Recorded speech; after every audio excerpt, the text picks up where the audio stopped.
Terima kasih Anda masih bersama kami di Berita Padang. Bagi Anda yang baru saja bergabung, kami hadirkan kembali 3 berita utama pada pagi hari ini.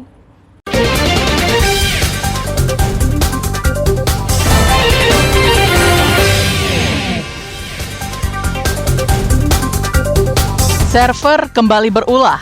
Pendaftaran PPDB SMA secara daring di Sumatera Barat diundur. Hendak bertransaksi, seorang pengedar sabu-sabu dibekuk polisi.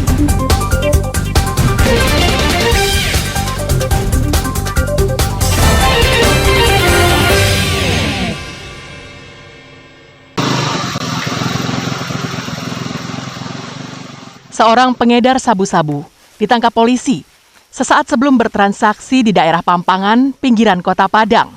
Mendapat informasi akan adanya transaksi itu, personel tim Raja Wali Satres Narkoba Polresta Padang bergerak menuju lokasi pada Selasa malam. Tim harus bergerak cepat karena dari informasi yang diperoleh, sang pengedar akan bertransaksi dengan cepat dan berpindah ke lokasi lainnya. Sesampai di lokasi, pengedar ternyata mengetahui kehadiran petugas dan berusaha melarikan diri. Namun polisi berhasil membekuknya. Ricky Riko Pratama berusia 29 tahun. Polisi berhasil menemukan barang bukti 2 paket sabu-sabu siap edar. Selain itu, petugas juga menemukan timbangan digital serta alat untuk mengonsumsi sabu-sabu. Nah, kita sudah mengamankan 1 orang tersangka inisial F, lokasi di daerah Pampangan. PB yang kita amankan 2 paket yang juga jenis sabu dan 1 timbangan digital. Tersangka kita jerat dengan Undang-Undang Nomor 35 Tahun 2009 Undang-Undang Narkotika. Saat ini petugas masih terus melakukan pengembangan, karena menurut pengakuan tersangka sendiri, paket sabu-sabu itu diperoleh dari rekannya yang rumahnya tidak jauh dari rumah tersangka. Alfi melaporkan dari Padang.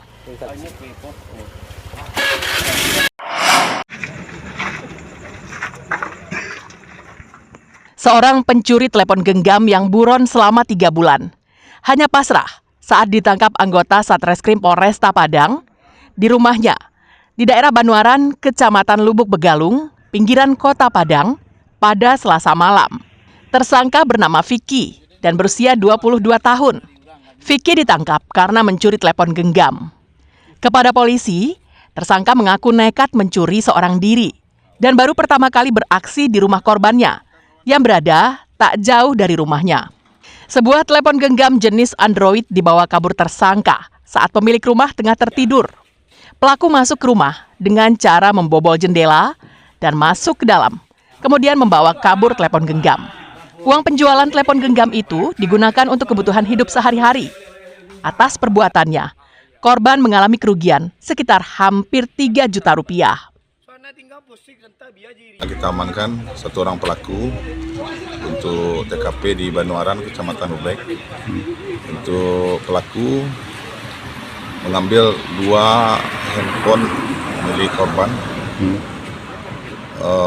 dan langsung menjual ke teman atau rekan dari korban.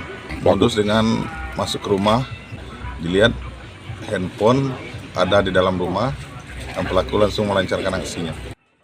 Tersangka dikenakan pasal 363 KUHP tentang pencurian dengan ancaman hukuman 7 tahun penjara. Alfi melaporkan dari Padang.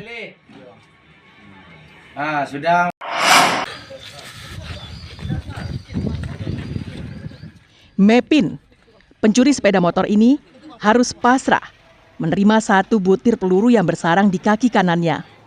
Polisi bertindak tegas karena pelaku melawan dan berusaha kabur saat ditangkap di daerah Bayang, Pesisir Selatan, Sabtu pagi pekan lalu. Pelaku yang menjadi target operasi polisi langsung dibawa ke Mapolresta Padang usai mendapat perawatan medis. Dari hasil pengembangan, polisi menyita barang bukti 2 buah sepeda motor hasil curian yang telah dijual kepada seorang penadah. Modus pelaku tergolong unik. Ia menyasar kawasan indekos. Cara pelaku tidak umum, tidak menggunakan kunci letter T, obeng, atau perkakas lainnya. Namun pelaku mendorong sepeda motor yang dicurinya hingga sampai ke tukang duplikat kunci dan meminta membuatkan kunci duplikat kendaraan yang dicurinya.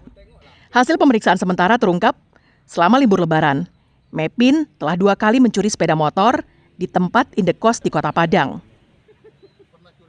Untuk tersangka ini memang mencari kos-kosan yang ramai dan mengintai pada saat sepeda motor tidak dikunci stang, dipasang kunci ganda, yang bersangkutan mendorong pelan-pelan sepeda motor tersebut langsung ke tukang kunci, dan disitulah dibuka untuk kunci sepeda motor tersebut.